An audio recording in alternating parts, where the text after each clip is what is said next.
Brock Lesnar versus Bobby Lashley हो सकता है रॉ अंडरग्राउंड में। स्मैकडाउन की व्यूअरशिप आई है सामने। रेट्रिब्यूशन टीम के मेंबर्स निकले हैं लीक और जानेंगे क्या कुछ है बड़ा आज डब्ल्यूडब्ल्यूई के अंदर। नमस्कार दोस्तों, मेरा नाम है गौरव एंड आप देख रहे हैं WWE Hindi gossips. WHG। Guys आज की वीडियो काफी धांसू होने वाली है। इसके अंदर हम ब्रॉक लेसनर, रे मिस्टीरियो जैसे सुपरस्टार्स की खबरों को कवर करेंगे, तो होप करता हूं वीडियो को अंत तक जरूर देखिएगा। वीडियो की शुरुआत करते हैं दोस्तों सबसे पहले स्मैकडाउन की व्यूअरशिप की न्यूज के साथ। तो स्मैकडाउन की रेटिंग्स दोस्तों सामने आ चुकी है। आप जानते हैं इस शनिवार हमने जो स्मैकडाउन देखी, यानी कि बीते कल जो हम देखे हैं वो काफी बढ़िया था। स्मैकडाउन ने दोस्तों इस बार काफी बैलेंस्ड परफॉर्मेंस दी। एक तरीके से दोस्तों काफी खट्टी भी थी और काफी मीठी भी थी, सब कुछ सही था और इसका प्रभाव सीधे सीधे स्मैकडाउन की व्यूअरशिप पर पड़ा है। व्यूअरशिप में भारी उछाल पाया गया। जहां लास्ट वीक व्यूअरशिप थी 1.87 मिलियन, इस हफ्ते बढ़कर हो चुकी है 1.9 मिलियन। लिटरली दोस्तों 2 मिलियन के आंकड़े को छू ही दिया था स्मैकडाउन वालों ने। और कहना पड़ेगा कि स्मैकडाउन के अंदर जो डब्ल्यू वालों ने किया, यानी कि एक बड़ा फेस टर्न हमारे शेमस का और साथ ही साथ अलेक्सा ब्लिस और फिंड का लव वाला सेगमेंट, कुल मिलाकर डब्ल्यूडब्ल्यूई काफी सही कर गई। और इसीलिए दोस्तों ये थिंग आई है, यानी कि स्मैकडाउन की व्यूअरशिप। स्मैकडाउन की व्यूअरशिप में एक और थिंग का काफी बड़ा हाथ था, वो थे दोस्तों हमारे द रेट्रिब्यूशन के लौंडे लपाड़े। तो रेट्रिब्यूशन टीम ने भी काफी धमाल मचाया स्मैकडाउन में, आतंक मचाया सही मायने में। तो दोस्तों हमें आतंकी देखने को मिला है। तो गाइस इनके कुछ एक नाम्स मेरे सामने आए जो कि रूमर्स के अनुसार बताए जा रहे हैं कि कौन कौन हो सकते हैं मेंबर्स। यहाँ 3 नाम सबसे ज्यादा दोस्तों फैल रहे हैं और सबसे पहला नाम है वैनेसा बॉर्न का। वैनेसा बॉर्न के बारे में मैंने आपको एक वीडियो में बताया था अपनी कि वो NXT की रेसलर थी और उन्हें काफ़ी समय पहले कॉल अप कर दिया गया था, उन्हें बुला दिया गया था मंडे नाइट रॉ में, लेकिन तब से लेकर अभी तक वो नहीं दिखाई दे रही थी। दूसरा नाम जो है वो है चेल्सी ग्रीन का। चेल्सी ग्रीन हमें NXT में नहीं दिखाई दे रही है, जिसका रीज़न शायद यही हो सकता है। और तीसरा नाम जो है वो एक मर्द का है जो कि साइज में काफ़ी बड़ा है और वो कोई और नहीं, वो है डोमिनिक डाइजोकोविक। तो डाइजोकोविक के बारे में तो आप लोग जानते ही हैं, उन्होंने कीथ ली के साथ सैकड़ों क्लासिक मैच दिए हैं। तो ये 3 नाम दोस्तों लीक बताए जा रहे हैं।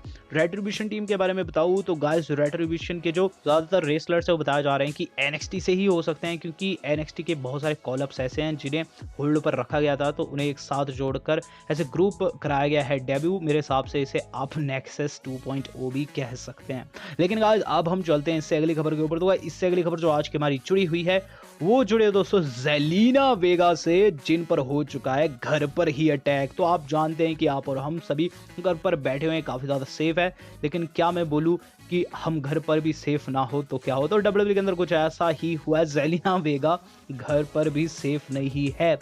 तो आज दोस्तों जो काइला ब्रैक्सटन है वो इंटरव्यू ले रही थी जेलिना वेगा का विया ट्विच, और ट्विच की लाइव स्ट्रीम में दोस्तों अटैक हो गया जेलिना वेगा के ऊपर। और अटैक करने वाली कोई और नहीं बियांका ब्लेयर है। तो बियांका ब्लेयर और आपकी जो जेलिना वेगा उनकी राइवलरी स्टार्ट हो चुकी है।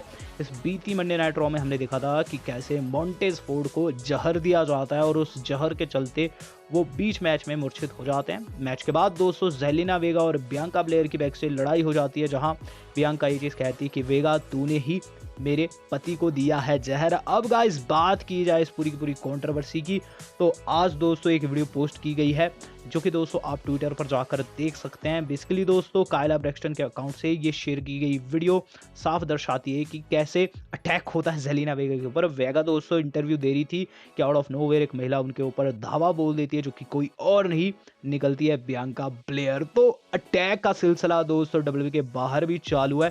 कहना पड़ेगा दोस्तों डब्ल्यूडब्ल्यूई की टीम ने काफ़ी अच्छा काम किया। इस तरीके के एंगल्स दोस्तों जो राइवलरी है उन्हें काफ़ी ज़्यादा इंटेंस बनाते हैं। अब देखना होगा ये कि आगे जाकर इनका मैच कैसा रहता है। हम चलते हैं दोस्तों इससे अगली न्यूज़ के ऊपर।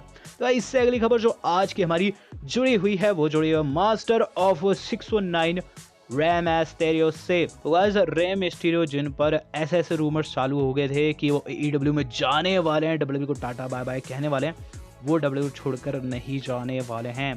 दरअसल दोस्तों हुआ क्या था कि रे मिस्टीरियो का कॉन्ट्रैक्ट डब्ल्यूडब्ल्यूई के साथ ब्रीच्ड आउट हो गया था, यानी कि वो डब्ल्यूडब्ल्यूई का पार्ट अब नहीं रह गए थे, जिसके तहत उनकी एग्जिट इस तरीके से डब्ल्यूडब्ल्यूई ने हमें दिखाई भी थी कि उनकी आंख निकाल दी गई है।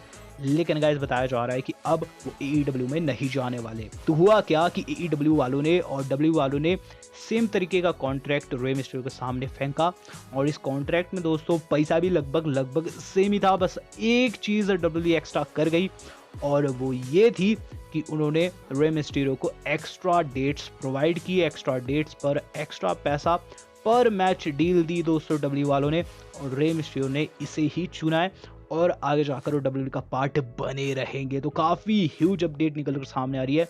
हालांकि दोस्तों अभी तक के लिए रूमर ही बताया जा रहा है, लेकिन मुझे लगता है कि रे मिस्टीरियो वैसे भी डब्ल्यू को नहीं छोड़ सकते, क्योंकि उनका बेटा यानी कि डोमिनिक मिस्टीरियो अब डब्ल्यू के साथ असाइंड है। और अगर दोस्तों Rey Mysterio all elite wrestling को फ़ायदा पहुंचाते हैं तो इधर डब्ल्यू के अंदर डब्ल्यू वाले उसकी गंदी बुकिंग कर देंगे। तो मुझे लगता है कि अब रे मिस्टीरियो डब्ल्यू के अंदर ही रहेंगे और ये रूमर्स भी ऐसा ही बता दे। तो काफ़ी ह्यूज खबर है रे मिस्टीरियो के फैंस के लिए, वो हो गए होंगे खुश। वीडियो को यहीं कहीं लाइक कीजिए। चलते हैं इससे अगली खबर के ऊपर। वही इससे अगली खबर जो आज की हमारी जुड़ी हुई है वो जुड़ी है नेशन ऑफ डोमिनेशन से। तो आज से ठीक 2 हफ्ते पहले मैंने आपको बताया था कि डब्ल्यूडब्ल्यू के अंदर नेशन ऑफ डोमिनेशन बन सकती है। एक ऐसी टीम थी जो कि 90 के दशक के अंत में बनी थी और इसके अंदर ज़्यादातर अफ्रीकी अमेरिकी थे, यानी कि ब्लैक पीपल्स का एक ग्रुप था। द रॉक इसका सेनापति था, लीडर था रॉन सिमंस हमें दिखाई देते आज से लगभग 3 से 4 हफ्ते पहले मंडे नाइट रॉ के अंदर। और रूमर्स यही थे कि नेशन ऑफ डोमिनेशन को फिर से लाया जा सकता है, 2.0 वर्जन इसका लाया जा सकता है, जहां इसके अब लीडर रहेंगे एमवीपी। और एमवीपी ने दोस्तों ऐसा ही अपना बिजनेस चालू किया, यानी कि हर्ट बिजनेस, जिसमें कुल मिलाकर अभी 3 रेसलर्स हो चुके हैं। लेकिन बताया जा रहा है कि आइडिया ड्रॉप कर दिया गया है ब्रूस प्रिचर्ड के अनुसार, जो कि काफ़ी बड़े कार्यकर्ता है डब्ल्यूडब्ल्यू के। ये आइडिया उन्होंने ड्रॉप कर दिया, जिसके पीछे का रीज़न यही है कि 2020 में ये थिंग कूल नहीं रहेगी। उनके अनुसार वो नहीं जानते कि 2020 में नेशन ऑफ डोमिनेशन क्या सक्सेसफुल हो पाएगी कि नहीं, क्योंकि अगर बात की जाए 90 के दशक की तो उस वक्त द रॉक और रॉन सिमंस काफ़ी ज़्यादा ओवर थे, साथ ही साथ बाकी के रेसलर्स भी काफ़ी ज़्यादा कूल थे उस वक्त, यानी कि जो नेशन ऑफ डोमिनेशन का पार्ट थे। लेकिन अभी क्या है वर्क करेगी कि नहीं, इस पर काफ़ी ज़्यादा विचार किया जा रहा है। और यहाँ दोस्तों बताया यही जा रहा है कि नेशन ऑफ डोमिनेशन 2.0 नहीं आएगा। तो एक तरीके की सैड न्यूज़ है। हालांकि दोस्तों अगर यह आ जाता तो इसमें बहुत से सुपरस्टार्स एडअप हो सकते थे, जैसे कि रिकोशे, कोफी किंगस्टन, बिगी जैसे सुपरस्टार्स एडअप हो सकते थे और ये काफ़ी ह्यूज बन सकता था, लेकिन हुआ नहीं। हम चलते हैं आज की अपनी मेन खबर के ऊपर। तो गाइस मेन खबर जो आज की हमारी जुड़ी हुई है वो जुड़ी है दोस्तों रॉ अंडरग्राउंड के एक ऐसे मैच से जो कि इन फ्यूचर देखने को मिल सकता है। तो स्पोर्ट्स कीड़ा इंटरनेशनल के एक्सपर्ट्स ने दोस्तों एक स्पेकुलेशन लगाई है, जिसके अनुसार डब्ल्यूडब्ल्यू आगे जाकर काफ़ी बड़ी बड़ी थिंग्स कर सकता है। तो आप जानते हैं हमें मंडे नाइट रॉ के अंदर एक नया कंसेप्ट दिखाई दे रहा है आजकल, जिसका नाम है raw underground. Raw underground basically एक ऐसी फाइट रहती है जिसके अंदर यूएफसी रूल्स अप्लाई होते हैं, यानी कि या तो कोई रेसलर टैप आउट कर जाता है तब मैच खत्म हो जाता है, या फिर कोई नॉकड आउट हो जाता है तब मैच खत्म हो जाता है। बेसिकली यूएफसी के जैसे रूल्स है, बिल्कुल वैसे ही रूल्स है, बस अंतर इतना सा है कि हमें ऐसा दिखाया जाता है कि इलीगल वे में हो रही है और रॉ अंडरग्राउंड माना कि ये रॉ के अंडरग्राउंड में हो रही है इलीगल वे में। इसमें अथॉरिटी की एक भी नहीं चलती और जो अथॉरिटी है वो असलियत में अथॉरिटी है ही नहीं। अब बात की जाए दोस्तों रॉ अंडरग्राउंड की, तो बताया जा रहा है कि आगे जाकर डब्ल्यूडब्ल्यू इसके लिए एक टाइटल ला सकती है। अब आप जानते हैं कोई भी रेसलर, कोई भी बंदा फाइट करता है तो किसी ना किसी रीज़न के लिए करता है। जहां मेन रोस्टर के अंदर हमें बहुत सारे टाइटल्स देखने को मिलते हैं, जैसे कि universal championship, WWE championship, intercontinental championship, US championship.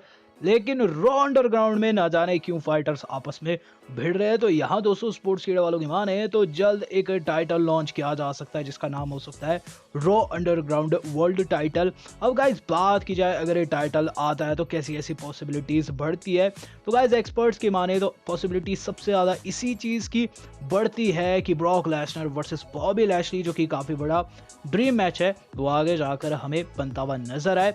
क्योंकि दोस्तों आप जानते हैं कि बॉबी लैशली कई बार ब्रॉक लेसनर को चैलेंज कर चुके हैं और ये चीज़ भी कह चुके हैं तू चाहे डब्ल्यूडब्ल्यू की रिंग में आ या फिर आ जा तू एमएमए की रिंग के अंदर, मैं तुझे धूल चटा दूंगा। डब्ल्यूडब्ल्यू के लिए सुनहरा अवसर रह सकता है। करंट सिचुएशन को देखा जाए तो गाइस ये परफेक्ट बैलेंस्ड सिचुएशन लगती है, क्योंकि ड्रू मैकिंटायर का टाइटल रन काफ़ी बढ़िया चल रहा है। वहीं दोस्तों बात की जाए लैशली और ब्रॉक की, तो डब्ल्यूडब्ल्यू अपनी ही कंपनी में इनकी फाइट करवा सकता है, वो भी एमएमए के स्टाइल में, क्योंकि अब एक कंसेप्ट आ चुका है यानी कि रॉ अंडरग्राउंड का। और फाइटिंग अगर होती है टाइटल के लिए यानी कि रॉ अंडरग्राउंड टाइटल के लिए, तो एक काफ़ी ह्यूज मैच बन जाएगा, बिग मनी मैच बन जाएगा। अब इंतज़ार है तो सिर्फ और सिर्फ इस चीज़ का है कि ब्रॉक लेसनर कब अपना रिटर्न करेंगे। ब्रॉक लेसनर के बारे में बोलूँ तो इससे पहले ब्रॉक लेसनर का समर स्लैम में रिटर्न माना जा रहा था, लेकिन दोस्तों अब समर स्लैम के अंदर उतनी जनता नहीं आ पाएगी जितना कि पहले विंस मैकमैन एक्सपेक्ट कर रहे थे। तो ऐसे में दोस्तों ब्रॉक लेसनर के रिटर्न को रोका गया है। लेकिन दोस्तों अगर रॉ अंडरग्राउंड ओवर हो जाता है, लोगों को पसंद आना स्टार्ट हो जाता है, तब तो दोस्तों ये फाइट लगभग आप समझिए बनी ही बनी। पहले स्पेकुलेशन पर आपका क्या कहना है कि आप वाकई में Brock versus Bobby Lashley WWE के अंदर एज ए शूट फाइट देखना चाहेंगे कि नहीं, और कौन जीतेगा आपके अनुसार कमेंट करके मुझे जरूर बताएगा। वीडियो पसंद है वीडियो को लाइक एंड शेयर जरूर कीजिएगा। साथ ही साथ अब आप हमें ज्वाइन भी कर सकते हैं। आज तक के लिए इतना ही, धन्यवाद, शब बखैर।